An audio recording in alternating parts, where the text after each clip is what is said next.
All right, welcome to Hoops Tonight here at The Volume. Happy Monday, everybody. Coverage of the conference finals here at Hoops Tonight is brought to you by Chase Freedom Unlimited. How do you cash back? All right, today we're going to be doing our series preview for the Western Conference Finals between the Lakers and the Nuggets. Also, keep an eye on the feeds either later tonight or early tomorrow morning. I'll be recording it here shortly. I'm just not sure when they're going to release it, but we'll have a Eastern Conference Finals preview as well, breaking down the Heat and the Celtics. You guys know the drill. Before we get started, subscribe to the Volume's YouTube channel so you don't miss any more of our videos. Follow me on Twitter at _JasonLT so you guys don't miss any show announcements. And if for whatever reason you guys miss one of these shows and you can't get back over to YouTube to finish, don't forget you can find them wherever you get your podcasts under Hoops Tonight. All right, let's talk some basketball. So just like we usually do, we're going to do our series notes where I just talk about a couple of the background pieces of information. Then we're going to do our Chase 3-point segment where we go over the three biggest matchups that I'm looking at in this particular series. At the end of that, I'll go over a couple quick hitters. I'll pick who I think is going to win and make the case for the other team. So the Nuggets right now are a minus 165 favorite. That's not insubstantial. So Vegas clearly views them as the slightly better team. The season series was 2-2. The home team won every single game.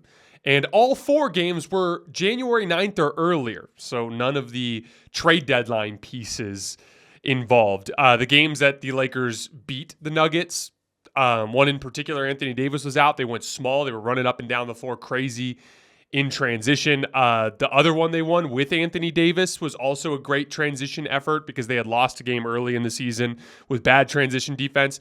Hard to sift through that too much because that sort of thing plays a much bigger role in the regular season than it does in the postseason. But I'm going to try to zoom in on some specific matchups to try to get a better feel for where I see this series going. The Nuggets do have home court advantage, which is significant. The Denver home court advantage is statistically more impactful than any other home court advantage in the NBA. That's been proven over many, many years. And they're playing every other day now, which is, I think, an advantage to Denver in particular, just with the wear and tear on LeBron James and Anthony Davis, especially since their size won't be an issue. I thought the Lakers actually wore down the Warriors despite their age, but I think a big part of that was down the roster, the Warriors were giving up physical advantages, and you have to make up for a lack of size by playing harder, and it's just really difficult to do that every other night.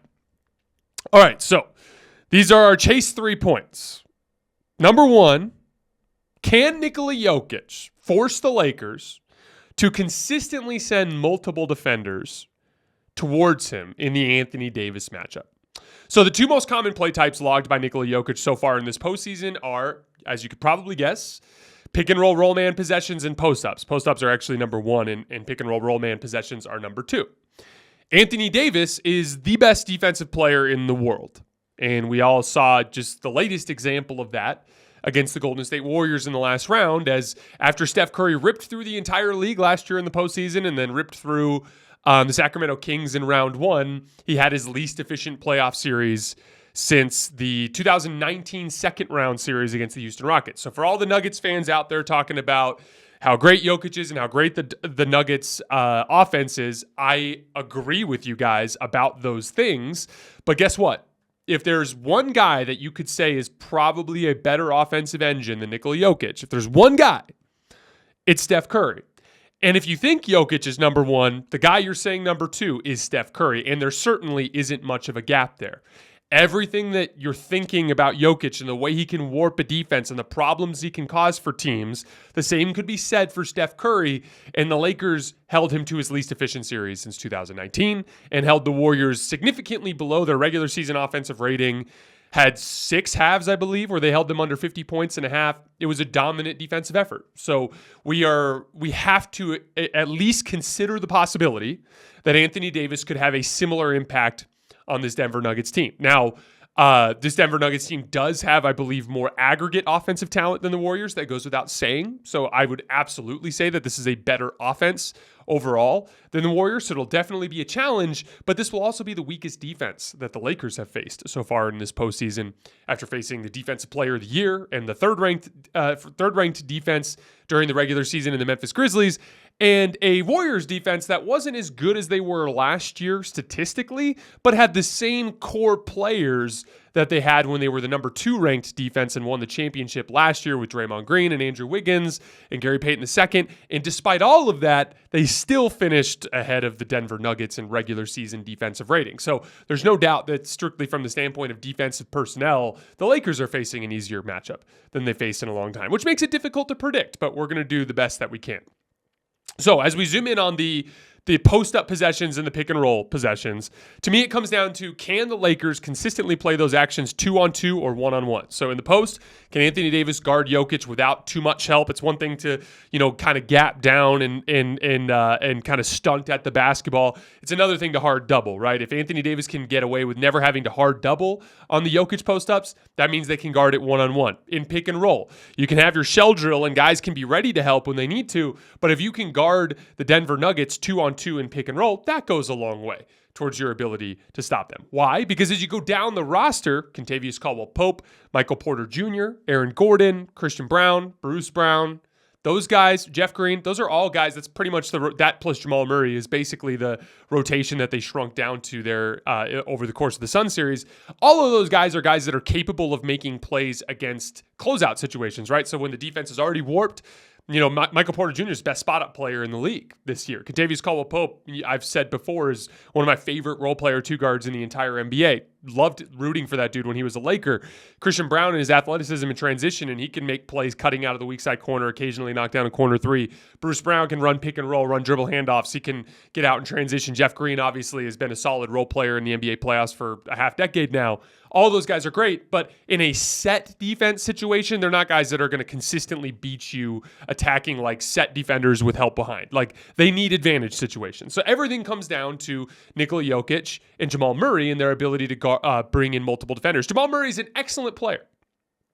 And he's going to do some mismatch hunting against Lakers guards. He was doing that a lot against Landry Shamet in the last round. You're going to see him try to pick on Austin Reeves and try to pick on D'Angelo Russell and try to pick on Dennis Schroeder. They'll clear the side and just let him post up on the block by himself. He's going to do some of that, and he's going to knock down some pull-up jump shots in the dribble handoff and pick-and-roll situations with Nikola Jokic. There's no doubt that there's going to be a good percentage of that in this series. The difference is, though, is that that's not the type of player that's going to monumentally dominate and change the geometry of the series in terms of the tactics the way that a Steph Curry does. He's just not that level of player. And I would imagine that Darvin Ham and his scouting reports are like, hey, obviously the Suns guards aren't as good as us defensively.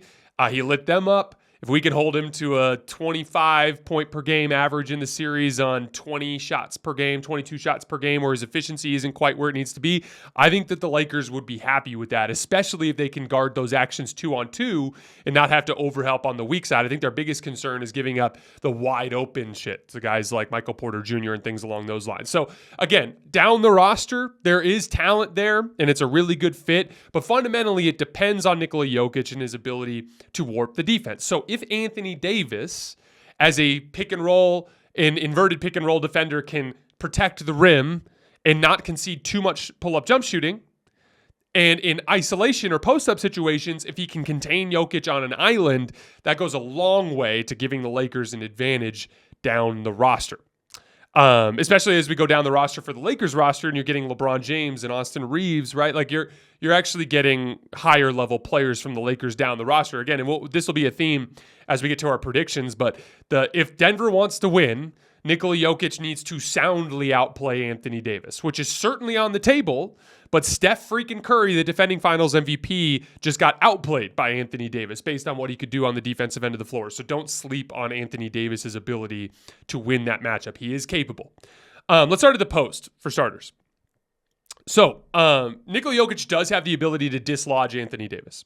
He's got a high center of gravity. When I went back and watched all the post-up possessions, and there aren't a ton of them, but when I went back and watched all the post-up possessions with Jokic on AD this year, he did do a decent job of bumping him to getting to his spots and bumping him off of his base and making those little hook shots and floaters and things in the lane. But Anthony Davis did, on a handful of possessions, bother him with his length.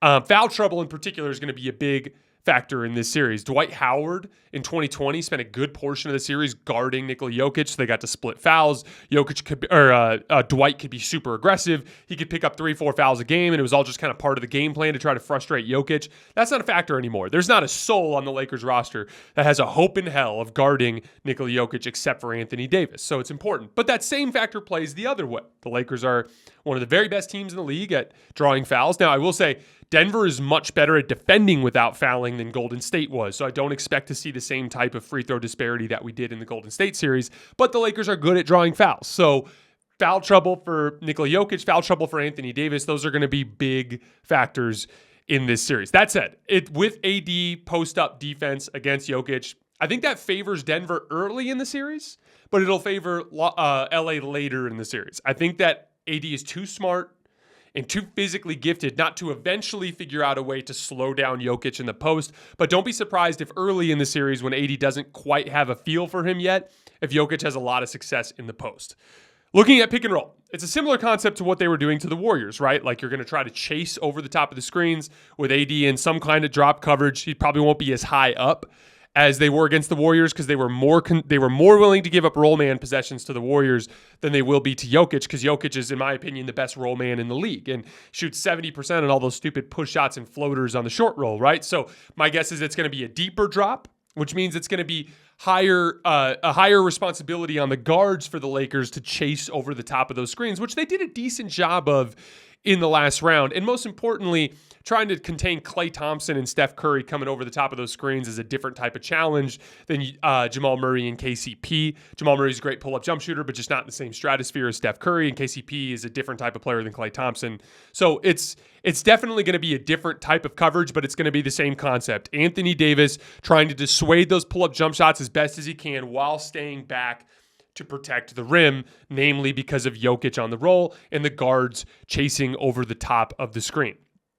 The other thing you saw in 2020 is at one point late in the series in Game 4, they ended up putting LeBron on Jamal Murray and Anthony Davis on Nikola Jokic so they could switch the Murray-Jokic pick and roll. And Denver ended up countering that by just trying to ISO LeBron with Jamal Murray. And some of you guys might remember LeBron blocking Jamal Murray a couple times and forcing a couple misses at the rim in that Game 4 win. So LeBron, again, he's going to be older now and not as mobile, but he's had a really good defensive postseason, especially when he's been engaged. So that might be another wrinkle the Lakers could go to, is just put LeBron on Jamal Murray, switch the Jokic-Murray pick and roll. Now, who's going to win that matchup? That's going to be the dynamic of the series, in my opinion. If the Nuggets are playing 2-on-3 in pick and roll and 1-on-2 in post-up situations, too many high-quality shots from too good of a passer in Jokic on the back end, they're going to get picked apart. If Jokic and Murray can be contained 2-on-2 by the Lakers in 1-on-1 in the post in the Jokic-AD matchup, I think they're going to be able to slow down the Nuggets offense enough for them to succeed on the other end. That, to me, is the dynamic of the series, and whoever wins that specific matchup has by far the best chance to win the series. Number 2, can LeBron James pick apart the Nuggets in pick and roll? So I talked about this a little bit with Colin Cowherd yesterday. But the big difference in this series for the Lakers compared to the previous 2 rounds are the defensive matchups, right? I actually think Aaron Gordon is a better matchup for LeBron than either of the last 2 guys that LeBron faced consistently. So he was seeing a lot of Dillon Brooks and Xavier Tillman in the first round. And Xavier Tillman was big enough, but he wasn't fast enough, and LeBron ended up beating him off the dribble when he needed to, namely at the end of Game 4, right? And then Dillon Brooks, he could just post him up or bully him whenever he absolutely needed to in that series. But Dillon Brooks was a very good switchable wing defender, and Jaren Jackson on Anthony Davis, they could just switch that action. So the LeBron-Anthony Davis pick and roll was kind of useless in that round. And as a result, they had to attack switches, which really baits LeBron and Anthony Davis into their worst tendencies, which is to settle for jump shots and to not apply enough rim pressure, right? Same dynamic against the Warriors. With Draymond Green on Anthony Davis and Andrew Wiggins on LeBron James, they're switching the LeBron-AD pick and roll most of the time. And as a result, you lose that advantage. Now it's the same thing, stagnation. Got to try to generate offense against their switches, or hell, just give the ball to the guards and see if they can do it, since the Warriors were running drop coverage against the Laker guards. But that dynamic is going to be completely different in this series, even though Aaron Gordon is a much better matchup for LeBron James, just because he's bigger and stronger than Wiggins and Dillon Brooks are, so he can hold up a little bit better in the post. That's all good, and I think that bodes well for Denver in the series in isolation situations and in post-up situations. But in pick and roll in particular, I think that the Nuggets are going to be in some trouble on a couple of different fronts. So, and this is why I'm considering this the LeBron James series on the offensive end of the floor. So, on film, what I noticed in the footage at the beginning of the year. Now, it's important to note that this was before the deadline. So it's a lot of Patrick Beverley on the weak side. It's a lot of Troy Brown Jr. on the weak side. It's a lot of Kendrick Nunn back when he couldn't make a damn shot. And so the Nuggets were really loading up, but it was very similar to the Phoenix Suns coverage. It was kind of Jokic in a high drop up near the level of the screen, Aaron Gordon chasing over the top, and almost all three other defenders have a foot in the paint, except for maybe in the strong side corner, right? And so those skip passes are open. It's very similar to what they did to Phoenix. And I thought, I was talking with Matt Moore this morning, actually. I go to his Twitter feed, and I'm sure he'll have the link because we got pretty deep into this series. He's a big guy who covers the Nuggets, big Nuggets optimist. And I was asking him, I was like, do you think that Phoenix left some meat on the bone as it pertains to the Nuggets pick and roll coverage with how hard they were loading up? And he said, yes. He was like, Devin Booker and Kevin Durant too frequently missed the skip pass to the weak side corner. Guess what? That's the best thing that LeBron does in pick and roll, is make those skip passes on the dime, because he's one of the better jump passers in the league, throws everything on a rope, on time, on target, in the shooting pocket. And that's going to be a lot of Austin Reeves on the weak side. He's shooting 44% on catch and shoot threes in this postseason run. D'Angelo Russell on the weak side. He's shooting 39% on catch and shoot threes in this postseason run. Rui Hachimura on the weak side. 53% on catch and shoot threes in this postseason run. Lonnie Walker on the weak side. 38% on catch and shoot threes in this postseason run. So there's going to be much more dependable weak side shooters than what they had during the regular season. And that coverage is going to leave some openings for LeBron. What I like about it the most for LeBron's sake is it implicates his brain more than it does his body. So when they're switching pick and roll, LeBron has to bully smaller defenders, right? Whereas if in a drop coverage, he's getting downhill by virtue of the coverage. All he has to do is set Aaron Gordon up for the screen, then Aaron Gordon's behind him. So now he's going downhill naturally as part of the coverage, which puts the onus on his brain to make the necessary reads, as opposed to in a switching coverage, the onus is on his body. And so a lot of times LeBron would get really passive for long stretches offensively over the last two series, in large part because he's just trying to conserve his energy. He can actually conserve his energy as a playmaker in high pick and roll against the Nuggets. I think that's a significant advantage. Another thing I think you'll see a lot of is what LeBron did towards the end of the Warriors series, which is picking on the smaller Nuggets players in pick and roll. So instead of the LeBron-Anthony Davis pick and roll, what if it's trying to target Jamal Murray, Kentavious Caldwell-Pope, and Michael Porter Jr., Bruce Brown, and Christian Brown in switches, just like he did down the stretch to Klay Thompson, Jordan Poole, Steph Curry, Andrew Wiggins, even in straight ISOs or straight post-ups. But LeBron would sit at the top of the key, call the defender that he wants into the action. Say it's Steph Curry and Lonnie Walker's on him, right? So Lonnie Walker's going to set like a ghost screen basically and funnel off to the left side on the wing. And Steph is going to try to hedge and recover, or he might end up having to switch onto LeBron. And LeBron, what he would do is just hard kind of take a banana driving route along the right side of the floor around the hedge, and either he would get downhill because the hedger would allow LeBron to kind of turn the corner, or he would get the switch that he wanted. And if he got the switch that he wanted, once he kind of took that banana route, he would turn and then he would start posting up, right? And then he would start trying to bully that smaller defender to whatever spot he needed to do. And like, again, that one's really energy consuming for LeBron. So it's more of a late series thing or a late game thing.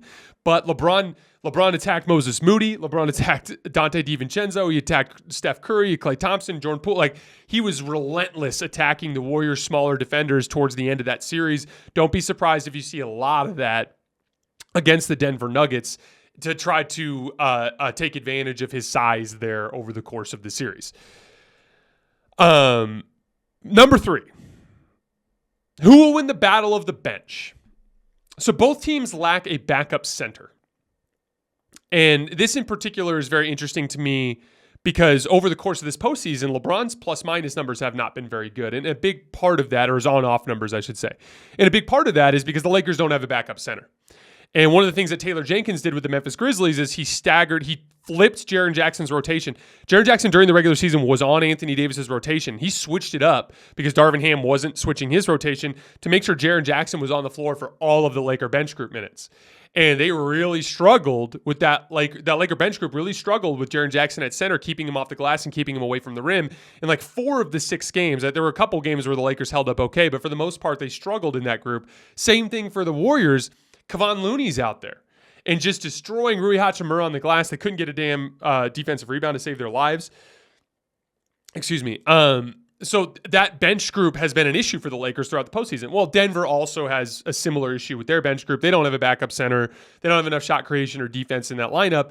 That is a big advantage to LeBron, in my opinion. In large part just because LeBron James could not impact winning enough with the size disadvantage in those groups. He's going to be by far the best player on the floor in these bench groups without having to worry about the physical mismatches. Rui Hachimura is going to be able to hang just fine in that group as a kind of a small ball 5 defensive rebounder type compared to the way he did against Kevon Looney and Jaren Jackson. So I actually really like the bench matchup for the Lakers in this series after it was a problem in the previous 2 rounds. A couple of quick hitters. Guard play.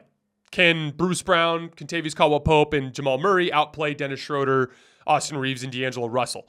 Who's going to provide better shot making and defense, right? Now, I give this a slight advantage to Denver because Jamal Murray's the best player in that group, but it's a little bit more tricky than that because LeBron James is kind of more of a comp to Murray as that secondary star. But it's strictly looking at guard play. Big sign for the Lakers would be if Schroeder, Reeves, and D'Angelo Russell can play to a stalemate with Murray, KCP, and Brown. Can the Lakers play their forwards? This is a big one. So Rui Hachimura and Jared Vanderbilt both kind of exited the rotation, not entirely, but their roles got shrunk in the Warriors series. Why? Too much helping off Jared Vanderbilt was screwing up their offense. And on the defensive end of the floor, Rui Hachimura was struggling with screen navigation. And Denver in particular, and this is I talk about this a lot on the show, but lock and trailing is a lot about low center of gravity and avoiding screens, right? And Rui's just got a high center of gravity. He's easy to set screens on. So it can be an issue for him.